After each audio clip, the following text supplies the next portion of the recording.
Welcome to Community and Technology, where we connect the global community with news, information, and resources that hopefully help improve your life. I'm Stu Reid. I'm here with my co-host, Dave Burstein. Hey, Dave. Hello. We're going to start the show this afternoon with some news briefs, talk about what's going on out there in the world. Unfortunately, there's an incredible tragedy just happened yesterday that I feel compelled to talk about, and that is that massacre shooting down in Texas, where that young man killed some 19 plus people. I'm still not sure what the total number is. It sounds like 19 21. kids, 2 teachers. 19 kids, 2 teachers. And then I just read today that he killed his grandma or shot his grandmother. I don't know if And he also shot his grandmother before that. Yeah. Now, the really surprising thing that came out the day after, which is when we're taping this show, is that in the half hour before, he had sent on Facebook a note to a friend about what he was going to do, including shooting at the school. Now, that opens the question of, could Facebook have caught that and prevented this? What would it take? What does it imply? Is it the right thing to do? And I've got some tentative early answers to those questions. Stu, this is, to do that, checking every message going through Facebook would be an enormous job. It is far beyond anything, for example, done in China, which has the most extreme censorship I know. It will also be incredibly expensive. You couldn't encrypt any of your mail and your communications. You would be totally open to the government, to Facebook and to the government. And anybody Facebook would share the data with, which, as we know, included some scam artists in England doing surveys that supported the Trump campaign. Do you think that's the right thing to do, to have Facebook scan in real time or near real time every message? My first reaction would be yes. I mean, just given this tragedy. Now, I guess I would want to dig a little bit deeper and understand, for instance, could an algorithm flag something, a communication like this, and really, is there a way to react in time to prevent something like this? If we're just the answer is no, and still reacting a day later, what's the point? Okay, the answer is today we couldn't do it, but the technology to do it is pretty obvious and definitely could be built. Facebook is a $450 billion company. So even if it costs $10 billion to build the system and $2 billion a year to run it, they could do that. Mm-hmm. Those numbers are just made up, but that's the kind of thing we're talking about. Now, everybody I know on the internet who cares about privacy, starting with Vint Cerf, believes that encryption is important and that people should be allowed to send a private message. So that's the contradiction.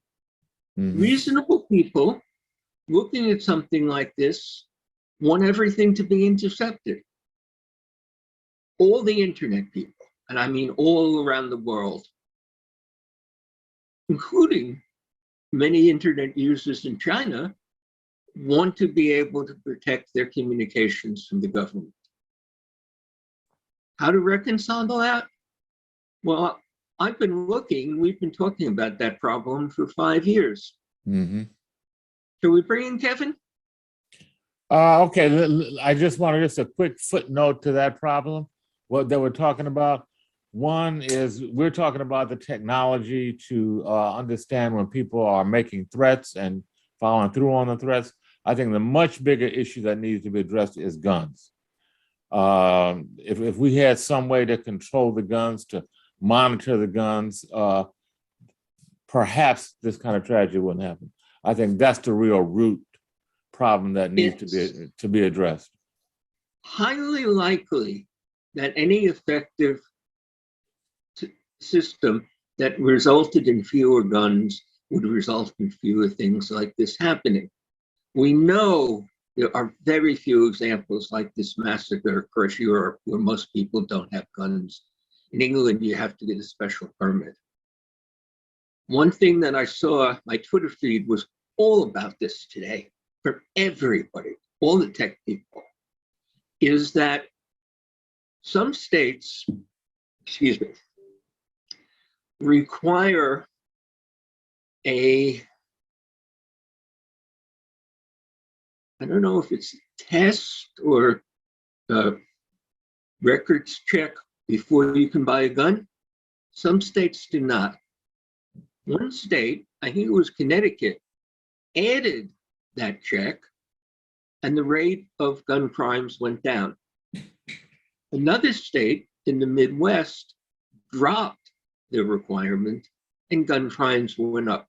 That's really suggestive that while we're not going to solve the whole problem, we definitely can make it better. You know, one of the ideas, and we don't have time to really go into it, but I have an associate that Dave knows that he's been talking for about 4 or 5 years, and his notion is that we should mandate that guns be insured.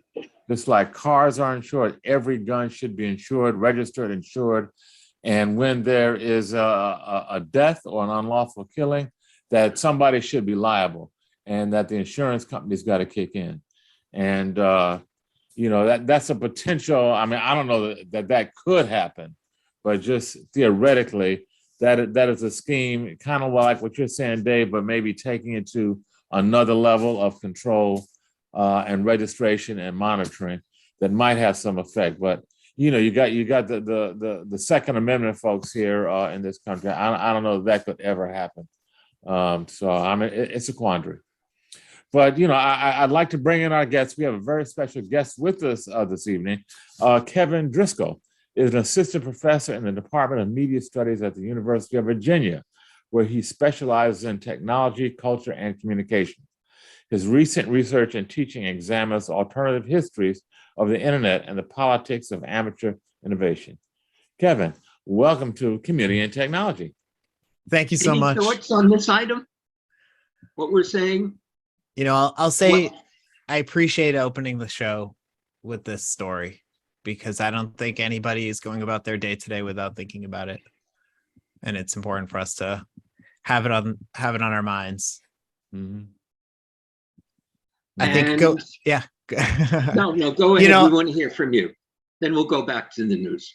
Yeah, for sure. I mean, my specific research doesn't address the problems of gun violence directly, but I share the same thoughts that both of you have.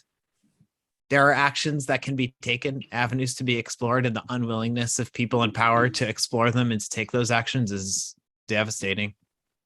And it's awful. It makes people feel very disengaged and hopeless to witness that in action in the face of such terrible violence. I don't think this show is going to resolve any of it. So let's go back to the news and the regular stuff we're covering. Stu, okay, what's the next story? In a somewhat parallel, or at least tangential way, MIT just had a story about how artificial intelligence can now predict a patient's race based on their medical images, principally chest x-rays. And for the life of them, the researchers have not figured out how that works or why it's able to do what it does. Pretty amazing. What are your thoughts on that, Dave? We've talked about artificial intelligence and machine learning now doing things that the people who made the system don't understand. Mm-hmm. They can look at 1 million chest x-rays, which are digitized now routinely, so they could get that data file if they solve the privacy issue.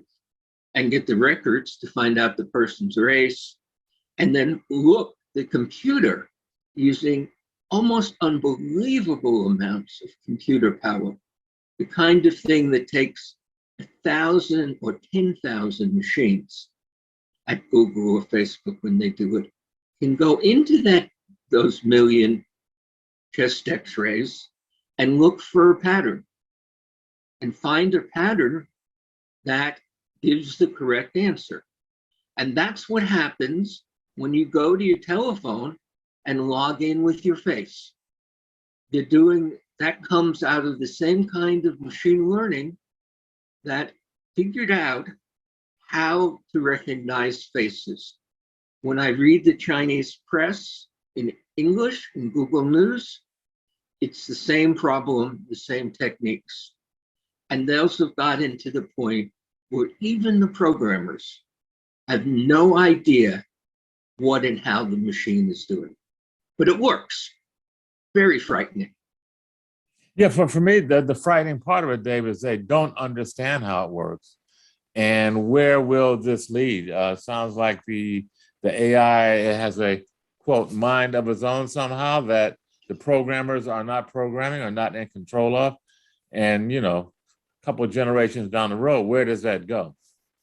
There's a lot of people who think possibly in our lifetimes, that's going to be a real problem. Mm-hmm. There are other people in AI, true experts in the field, who think we're far away from that and it won't happen in the next 100 years. So when the experts disagree, I'm not going to take an opinion. Okay.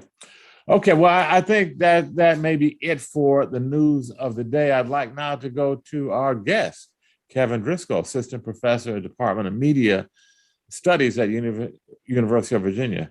Dave, I think you wanted to kind of throw a couple items at Kevin. His new book, which I'll ask him to introduce in a moment, talks about what we were doing on computers in the 1970s, 80s, and 90s before most of us had the internet. I was in the middle of that. I was earning my living doing this. I was president of the Amateur Computer Club here in New York, and I think he has some interesting stories to go on. But what he really believes in is the value of community and community networks. So why don't I ask Kevin to explain first, to identify his book, and then explain what he's thinking of a community and what can happen. So the book is called The Modem World, a prehistory of social media. And the title is a little bit of a tongue-in-cheek reference to the device that we all needed to get online for so long, which is the dial-up modem, which allowed us to take advantage of this international telephone network designed to carry the human voice and to adapt it to carry data and connect computers together. Really, my interest is in speaking to people who have no firsthand experience of those kinds of networks and to expand the range of stories that we tell about the past, to give us a sense of how people at different times and places might have imagined very different futures for the internet from the one that we currently live in.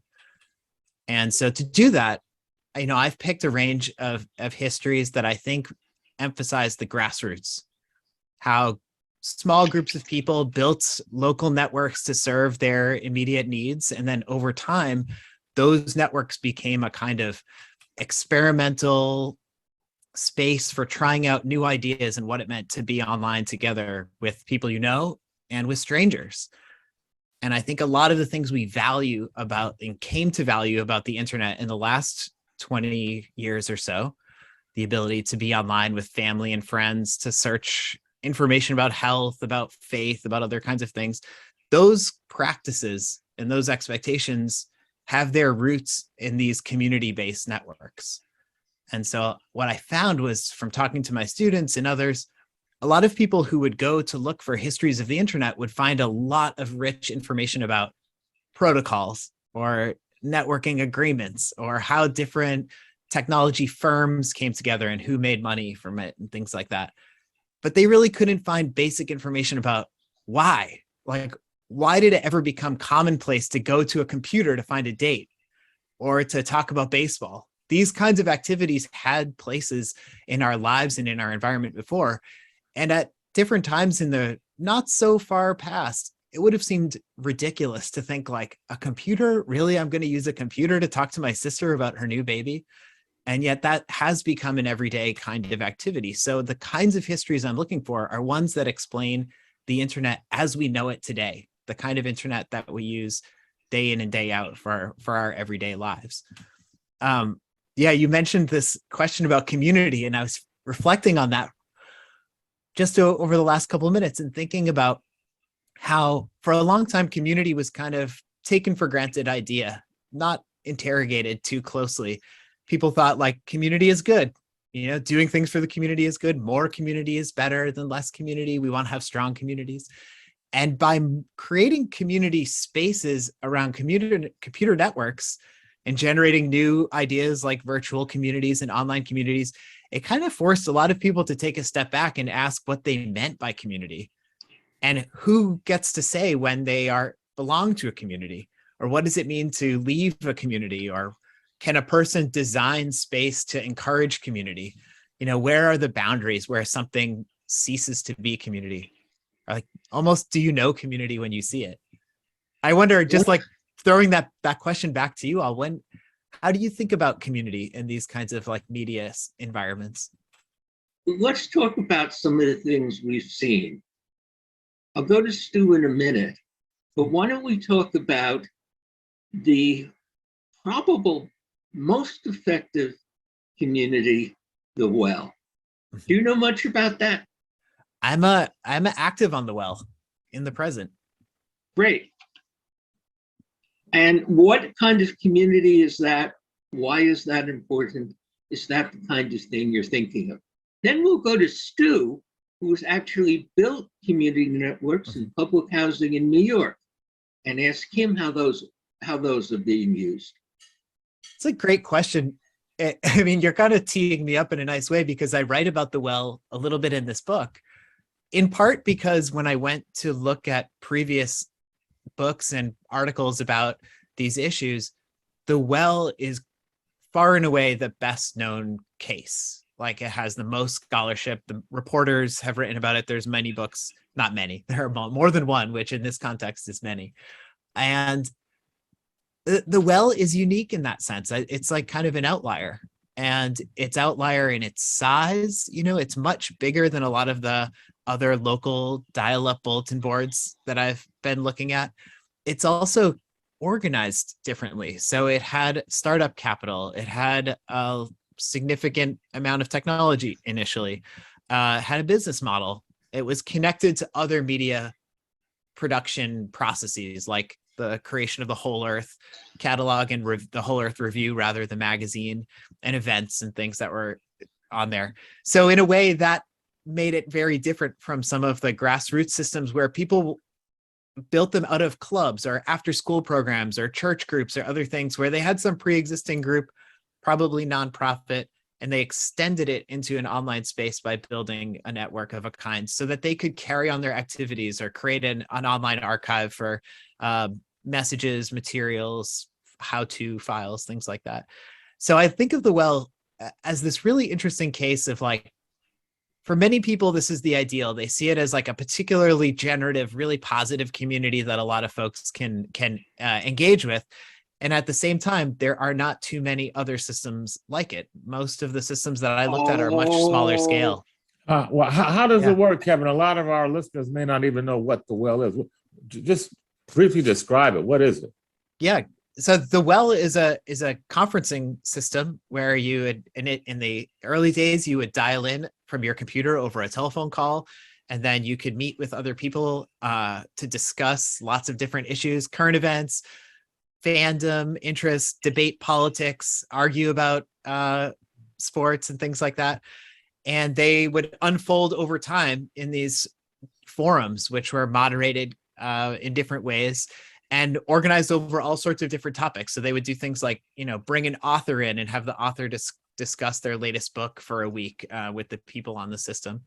And that kind of like online asynchronous messaging system, that is the fundamental like building block of online community from the 1980s into the present. And you see it reproduced in different ways, all the way from contemporary systems like Usenet into AOL and CompuServe forums and into larger platforms like Reddit that would exist now that are similarly like interest-driven community forums. We got to Okay. take a break. When Okay. we come back, Stu's going to talk about the network that he's built in public housing in New York and what that's doing to build community. Can't wait. Okay, thank you, Dave. This is Community and Technology on 90.3 FM, the voice of Harlem.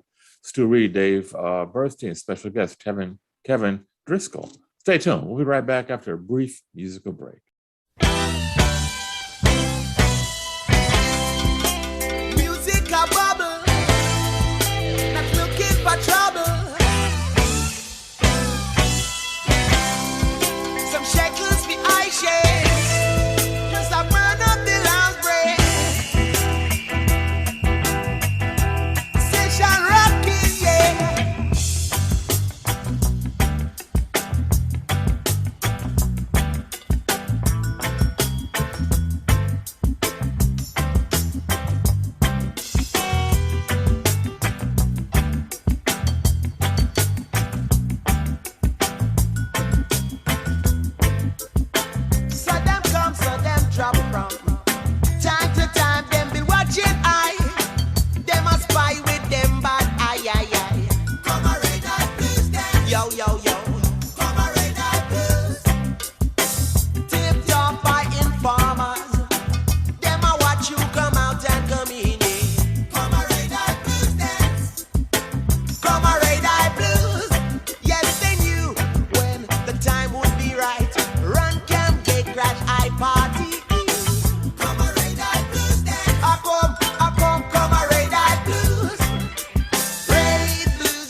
Okay, welcome back. This is Community and Technology on WHCR 90.3 FM, the voice of Harlem.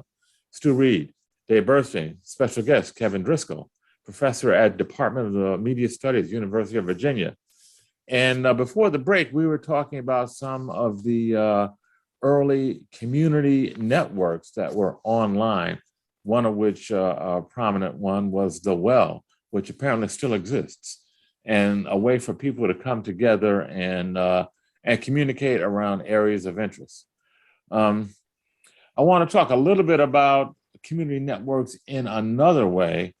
Some of the work that my group is doing, Digital Divide Partners and the Smart Community Initiative. We've been working in Harlem and the South Bronx for quite a few years, actually building and constructing community infrastructure, the actual wireless networks over which folks can communicate. And not just the network themselves, but we've been working on applications and ways that folks can actually use the network. One of the things that we discovered is that folks that, a lot of folks that don't have the internet, don't know why they should bother to have the internet. Why should I spend my hard-earned money on the internet? What do I need it for? So talking with folks in public housing, they brought us a bunch of ideas. And one of the ones that really got a lot of traction, and I think is kind of consistent with what we're talking about here, is community radio. One of the things that folks in public housing told us was that you never see anything on TV that's positive about public housing here in New York City.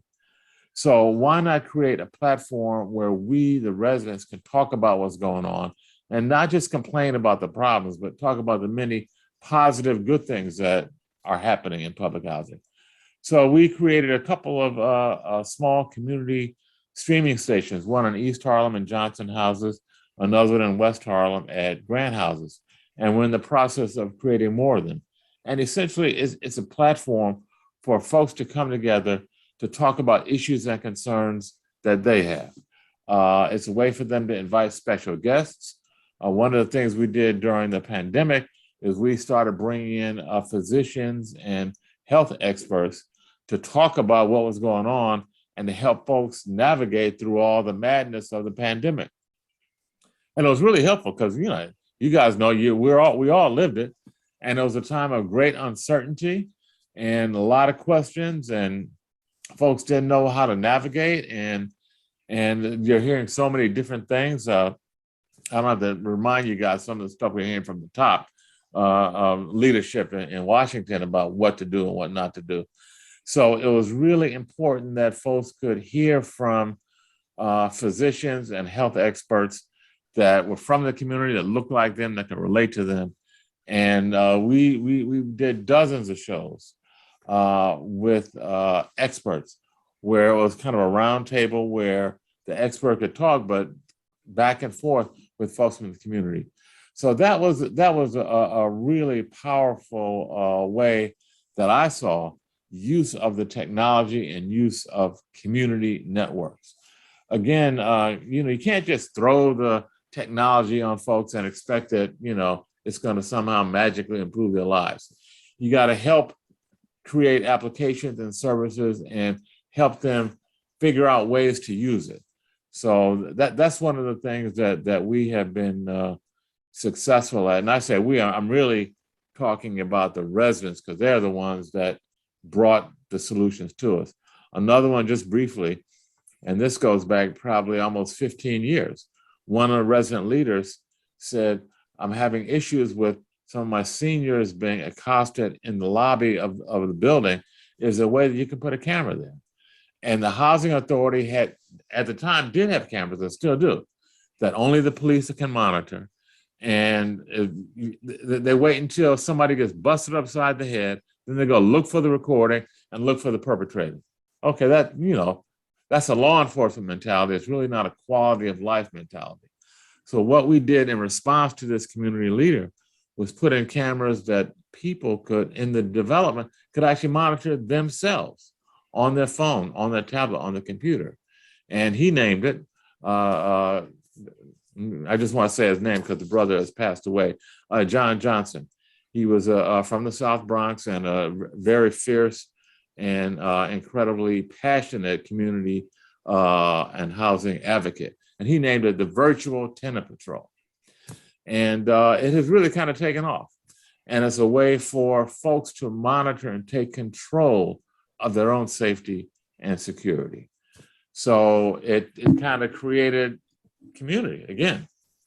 And one other thing briefly is that we've also started to develop communication technology that work both on the Wi-Fi and on mobile radio, where folks are able, we created an emergency response network that the residents control, the residents run. It's for them, by them.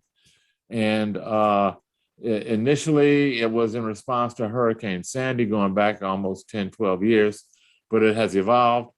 And now one of the things that folks are doing, in addition to, we do regular weekly radio checks where we're just practicing how to talk on the air on a walkie-talkie device, because there's certain protocols and language that you use so that folks can understand each other and not talk on top of each other.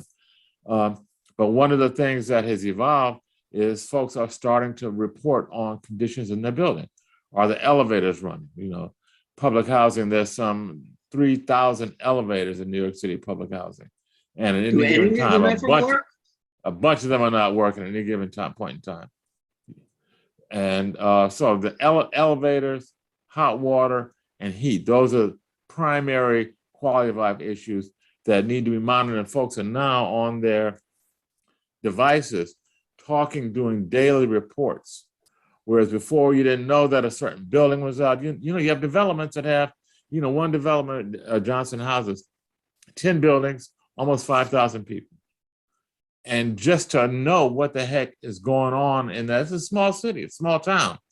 So we're using the technology to bring people together, to connect people, so they're sharing information in real time on a daily basis. So it's been a learning lesson for me, just kind of participating in it. You know, we brought the technology and kind of showed folks what it can do, and they said, hey, let's do this, let's do that. So it has really evolved in a real grassroots way. And I'm really happy to see the way that folks have embraced it and that it's actually working to help improve lives. Kevin, I bet you have some questions for Stu right now.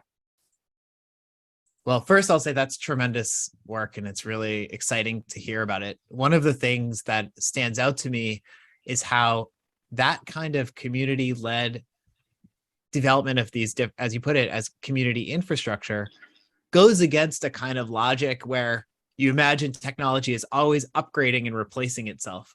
Whereas here you see how there are certain problems that people have, and you have this almost like portfolio of possible technologies that you could use. And sometimes the latest, greatest thing isn't actually what you want.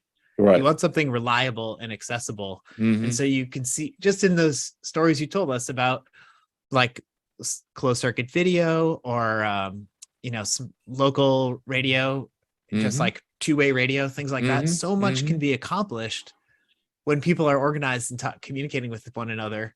And the technology almost takes a back seat. That's right. To it. There is a problem and we're addressing the problem rather than it's like, wow, I have this amazing device and let me figure out what to do, how to apply it here and there.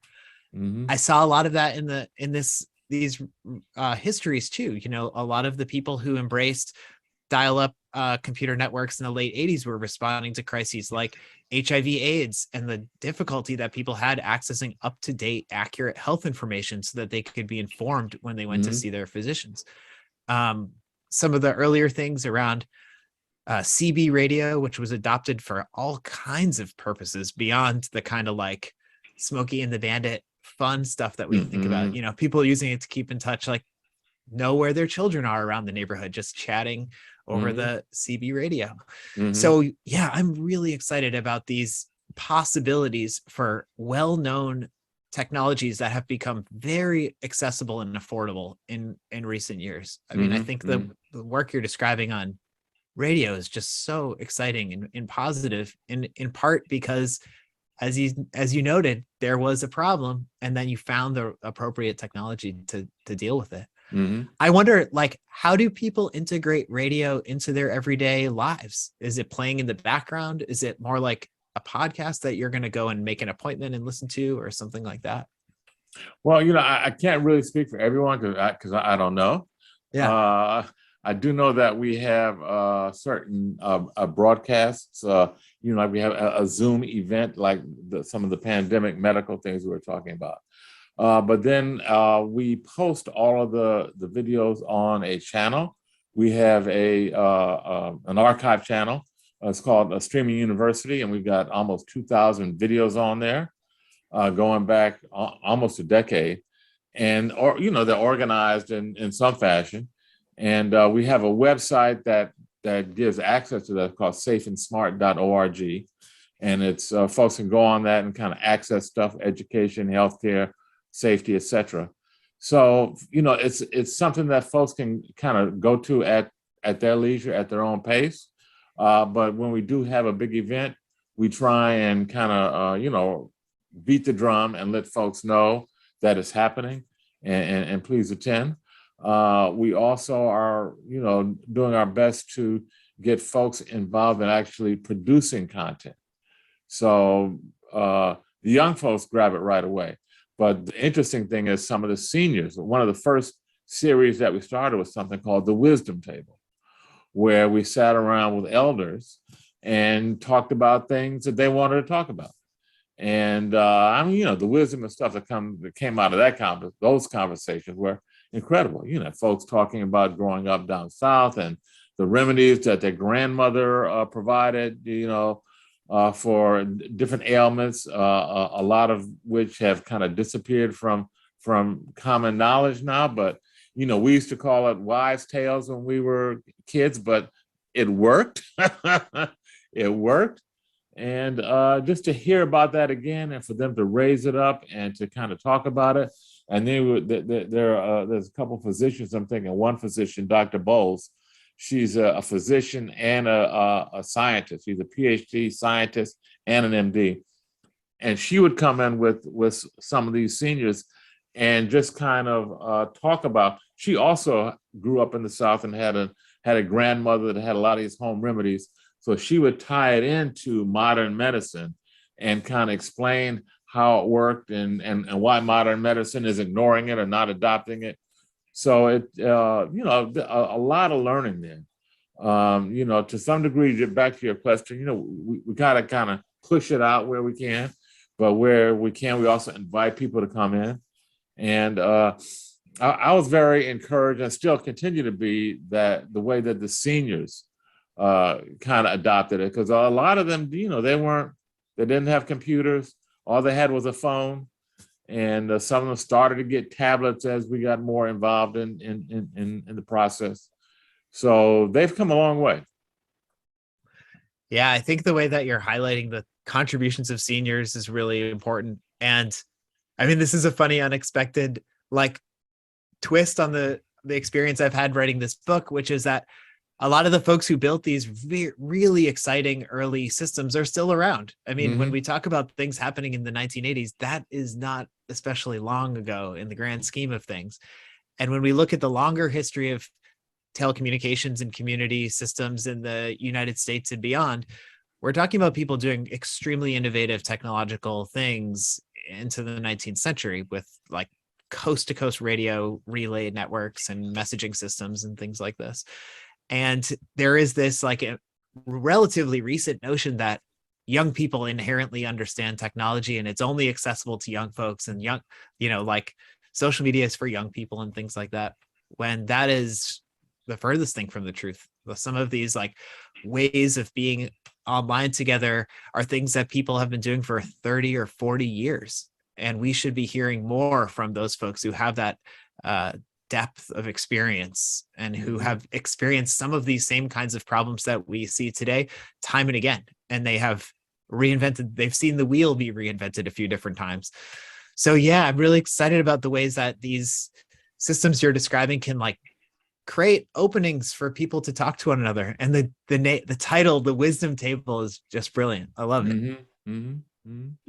Yeah, we've had a lot of fun doing it. And like I said, I've learned a lot along the way. It's not, we didn't come in as the experts. We came in with some tools and we learned from the people. Let's do this, let's do that. So it's been quite an experience. Dave? No, I was going to ask Stu, what was the first network you personally built? Cable networks, dating myself. We go back to the 80s, Kevin. Actually, I go back to the 70s is when I first picked up a video camera when video was brand new and nobody even knew what video was. You said video, people say, what? Cable TV at the time only had a 15% penetration. So I started a cable TV show in 1975, Black Cultural Arts called Black Time. So that's my trajectory kind of went from there. But to Dave's question, in the early 80s, cable television finally started to come to the outer boroughs of New York City. Manhattan had it since I think the 1960s, when Chuck Dolan first started running TV over telephone lines, connecting apartment buildings because of the bad reception of over-the-air TV in Manhattan because of all the high rises. So cable TV developed in Manhattan for that reason. And early on, for a decade or so, all it had was the over-the-air channels. And it was a way to get those channels if you lived in the cavernous neighborhoods of Manhattan. Well, in the early 80s, the city decided they were going to let out franchises for the outer boroughs, the Bronx, Brooklyn, Queens, Staten Island, which is 3/4 of the city of New York. They gave them out to the big guys, and the big guys decided to redline the communities. They thought that the poor folks in Bronx and Brooklyn, for instance, couldn't afford it. They had to go to the well-to-do neighborhoods first. So they had, I'm speaking now of one particular company, Cablevision. They had the Bronx and Brooklyn, which at the time was the largest single franchise in all of the country. And they went to the white areas first, and they told the Black and low-income neighborhoods they had to wait 10 years for the phase build plan, and the city signed off on it. I got together with my partner, Doug Frazier is his name, and we went to the city and said, give us a franchise. We will start in the poor neighborhoods first. The city gave us a lot of lip service, but no franchise. We started delivering the service anyway. We built a head end in the basement of the housing projects in the South Bronx, Melrose Houses. 1986, turned it on. We had state-of-the-art cable TV. We had addressable converter boxes, which were brand new at the time. And it was the only way that we were able to get the programming, because we had to convince the programmers that we could control the theft and access to the programming. So it was a fully addressable system. We had pay-per-view. At the time, WrestleMania and Mike Tyson were hot commodities on pay-per-view. We had that in our little system in the South Bronx. Folks are coming over from Manhattan, which had no pay-per-view. From Manhattan, the big cable company customers are coming over to our little system in the South Bronx to see the latest WrestleMania, see the latest Mike Tyson fight. So that's a whole nother story. We ran that system for about 5 years, ended up on the front page of the New York Times as the electronic Robin Hood. Long story short, those were our first networks, Dave. Myself, my buddy Doug, we built networks from 1986, 87 to 92 or so in the South Bronx, cable TV networks. And then the internet showed up. And as a result of all the notoriety that we got with the cable TV franchise, with the cable TV service, we didn't have a franchise, which is what made us headlines in the New York Times front page. We had asked for a franchise, but the city just kind of stonewalled us. So we ended up getting a broadband franchise in 1993 at the time when nobody even knew what broadband was. So that long answer to your question, Dave. And we're going to run out of time soon. I want to give a minute to you guys to come back to what we started with, thinking about technology and the massacre that just happened and how we can avoid it. But first, Kevin, why don't you introduce your book again and give us a final thought? Sure. The book is called The Modem World, A Prehistory of Social Media. It's published by Yale University Press, and you can get more information on the web at modem.world.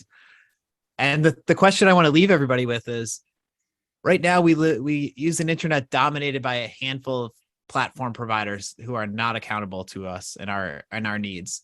But can you imagine what an internet will be like after Facebook, after Instagram, after these platforms go away? Because we should be thinking now of what we want that internet to be like and start to make our preferences known, to establish what values we want that internet to have. Wow, they're going to go away? That's exciting. I'm telling you. You got to believe it. Yeah, I hear you. Stu, let's take our talk back to Texas. Final thoughts about, well, not final thoughts. I don't want to say anything because I don't have any answers. Stu, what have you been thinking?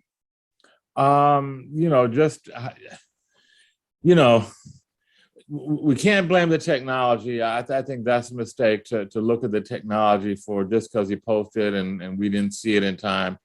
I think it's back to gun control and I don't know how that happens when you got the 50 senators that won't even vote on background checks. So I mean we're in a pickle, and I'm using a nice word because we're in bad shape. And I really don't see a way out of this until folks get so outraged that they decide to take control of guns, gun ownership and gun use. And until that happens, we're in trouble. And there's so much mental illness and dysfunction and racism in the society at large. And those divisions are being amplified by so many folks in power for their own particular political purposes, that the trajectory that we're on is not a good one. So, my hope, and this is not a technology answer, my hope is that folks' consciousness is evolving and will get to the point where we are able to come together and solve this thing. But that's a ways down the road. Kevin, 20 seconds if you have a thought. And if you don't, we'll go back to Stu to say goodbye. I'll just echo what Stu said. This is not a problem we're going to design our ways out of with new technologies and new algorithms and things like that. Mm-hmm. This is a problem of a very small minority of people with a lot of power who are not accountable to the rest of us and the things that we have expressed that we want. Exactly right. Well said. Okay.